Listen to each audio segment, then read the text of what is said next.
हर देश अपनी अलग अलग मशीनों और आविष्कारों से हमारी जिंदगी को और भी आसान और मजेदार बनाने की कोशिश कर रहा है।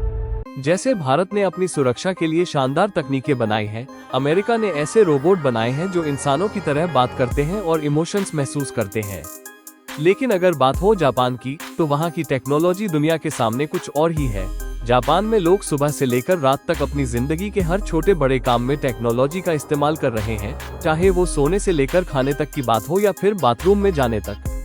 तो चलिए जानते हैं जापान के कुछ अजीब और गजब के आविष्कारों के बारे में। Vending machine. अब सिर्फ चिप्स और कोल्ड ड्रिंक नहीं, हमारे देश में वेंडिंग मशीनें ज्यादातर एयरपोर्ट्स और मेट्रो सिटीज में पाई जाती हैं, जहां चिप्स, कोल्ड ड्रिंक्स जैसी चीजें मिलती हैं।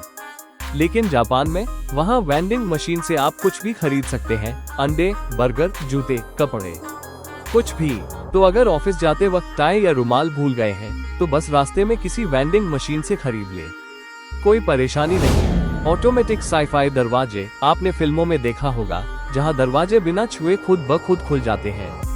जापान ने इसे हकीकत बना दिया है। वहां के ऑटोमेटिक दरवाजे इंफ्रारेड सेंसर के जरिए काम करते हैं।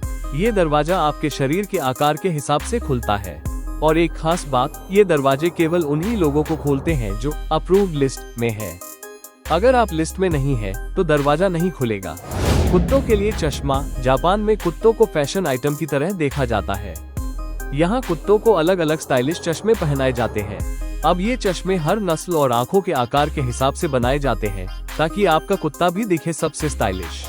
पानी की बचत करने वाला टॉयलेट। आजकल पानी की कमी हर जगह एक बड़ी समस्या बन चुकी है। खासकर गर्मियों में पीने के पानी के साथ साथ बाथरूम का पानी भी कम हो जाता है। जापान ने इस पर ध्यान दिया और एक ऐसा सिस्टम विकसित किया जो पानी की बर्बादी रोकता है। अब टॉयलेट फ्लश और हैंड वॉश बेसिन का पानी एक ही जगह जमा होता है और फिर उस पानी से टॉयलेट फ्लश किया जाता है। इस तरह पानी की बचत होती है और पर्यावरण भी सुरक्षित रहता है। बिल्डिंग के अंदर हाईवे। जापान की जादुई सड़क। जापान में एक ऐसा हाईवे है जो एक बिल्डिंग के अंदर से गुजरता है।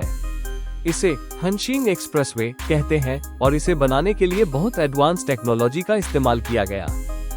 बिल्डिंग के अंदर से निकलने वाला ये हाईवे एक शानदार इंजीनियरिंग का उदाहरण है। सच में जापान का विज्ञान कमाल करता है।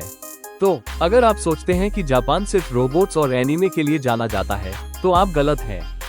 जापान में ऐसी टेक्नोलॉजी है जो न सिर्फ हमारी जिंदगी को आसान बनाती है, बल्कि उसे मजेदार भी बनाती है। अगर आपको ये वीडियो पसंद आया हो, तो लाइक, शेयर और हमारे चैनल कबीर टॉक्स को सब्सक्राइब करना मत भूलिएगा। मिलते हैं अगले वीडियो में। Bye bye.